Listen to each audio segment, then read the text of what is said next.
এক জঙ্গলে বাস করত এক দৈত্য। সে অধিকাংশ সময় ঘুমিয়ে থাকতো, কিন্তু যখন তার ঘুম ভেঙে যেত তখন সে খাওয়ার জন্য ছোটাছুটি করত, যাকে তাকে মেরে খেয়ে ফেলতো। একদিন হঠাৎ করে তার ঘুম ভেঙে যায় এবং তার অনেক খিদেও পায়। তাই সে গ্রামের দিকে রওনা হয়। আজকে গ্রামবাসীদের জন্য কাল হয়ে দাঁড়াবে এই রাক্ষসটি। গ্রামে ঢোকার সাথে সাথেই সে দেখে একটি গরু। গরুটি দেখে সে সঙ্গে সঙ্গে তার কাছে গিয়ে ছুরি দিয়ে তাকে মেরে ফেলে। মারার পর গরুটিকে কাঁধে নিয়ে তাকে তার আস্তানায় নিয়ে যায়।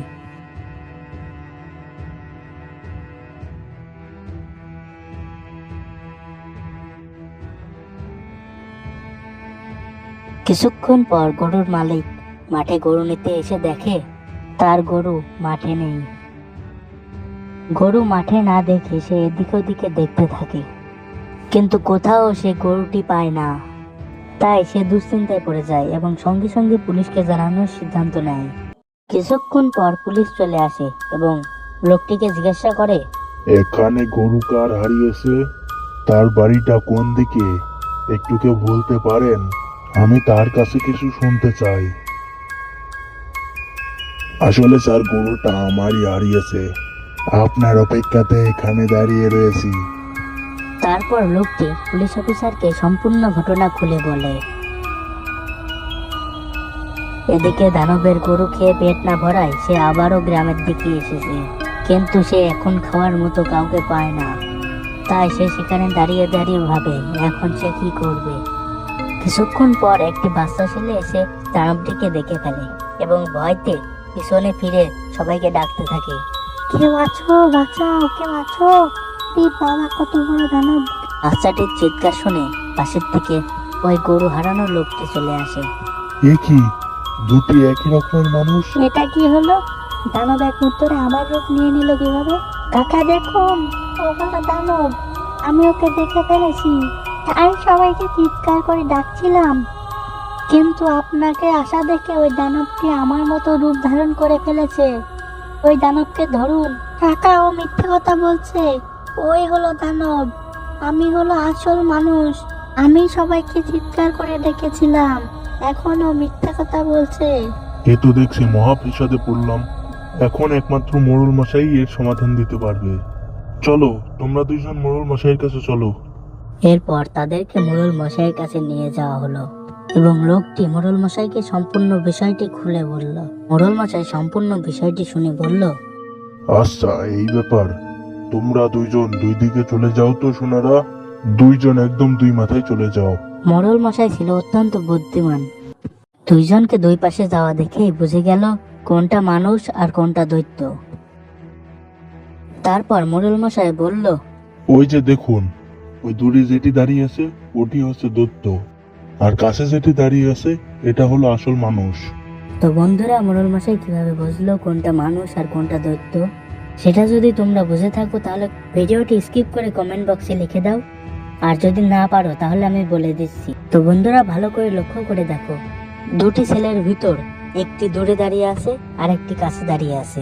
একটি দেখতে একটু বড় আর একটি ছোট। এখান থেকেই তো বোঝা যাচ্ছে কোনটা দৈত্য হতে পারে আর কোনটা মানুষ। তারপর লোকটি দানবকে ঝাঁটা হাতে করে তাড়তে থাকলো এবং এভাবেই গল্পটি শেষ হয়ে যায়। স্নেহার পোষা প্রাণী। গ্রামে স্নেহা নামে এক মেয়ে বাস করত। তার মুরগি পালন করা খুবই শখ ছিল, তাই সে অধিকাংশ সময় মুরগির পেছনেই কাটাতো। সে মুরগি ছাড়াও অনেক কিছু পোষার ইচ্ছা পোষণ করত। এমনকি সে বাঘও পুষতে চেয়েছিল, কিন্তু বাঘ পোষা তো খুবই বিপজ্জনক কাজ। তাই সে বাঘ পোষার আশা ছেড়ে মুরগি নিয়েই জঙ্গলে জঙ্গলে ঘুরে বেড়াতো এবং তাদের দেখাশোনা করত। মুরগিটির 5টি ছানা ছিল, কিন্তু বাকি 2টি ছানা শিয়ালের খপ্পরে পড়ে যায়।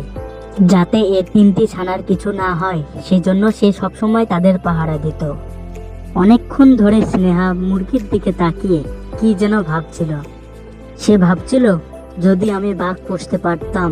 তার আশা মনে হয় ভগবান পূর্ণ করে দিয়েছিল। তাই তো সে পরের দিন এক জঙ্গলে গিয়ে ছোট্ট একটি বাঘ দেখতে পায়। বাঘটি দেখে সে সেখানে দাঁড়িয়ে পড়ল এবং ভাবলো, যদি কোনো রকমে সে বাঘটি বাড়ি নিয়ে যেতে পারে তাহলে সে পুষতে পারত। এটা ভাবতে ভাবতে সে বাঘের কাছে গেল এবং বুকে সাহস রেখে সে বাঘটিকে কোলে তুলে নিল। কোলে তুলে নেওয়ার সাথে সাথে সে বাড়ির দিকে রওনা দিল, যাতে মা বাঘ তাকে না দেখতে পারে। সে খুব ভালোভাবে জানতো যে মা বাঘ যদি তাকে দেখতো তাহলে আর তাকে বাড়িতে ফিরতে হতো না। বাড়িতে নিয়ে গিয়ে সে বাঘটিকে মাংস খেতে দেয়। বাঘটিও যেন মাংস খেতে পেয়ে অতি সহজে মেয়েটির সাথে বন্ধুত্ব করে নেয়। কিন্তু কিছুক্ষণ পরেই দেখা যায় মা বাঘ মেয়েটির দিকে ছুটে চলে আসে এবং আক্রমণ করতে যায়। কিন্তু বাচ্চা বাঘটি মাকে কি যেন একটি বুঝিয়ে মার সাথে আলাপ করে নেয়। মা বাঘটি মেয়েটির কোনো ক্ষতি করে না। অন্যদিকে মেয়েটি আনন্দে আত্মহারা হয়ে যায় এবং আনন্দে নাচতে শুরু করে। সে মনে করে দুটি বাঘকেই সে এখন থেকে পুষতে পারবে, কিন্তু সে তো জানে না মা বাঘটি এখনই ছোট বাঘকে নিয়ে চলে যাবে। তো বন্ধুরা, আজকের ভিডিওটি এই পর্যন্তই ছিল। যদি ভালো লাগে তাহলে লাইক করবেন এবং এরকম আরো ভিডিও পাওয়ার জন্য চ্যানেলটিকে সাবস্ক্রাইব করে রাখুন। ভিডিওটি দেখার জন্য সকলকে ধন্যবাদ।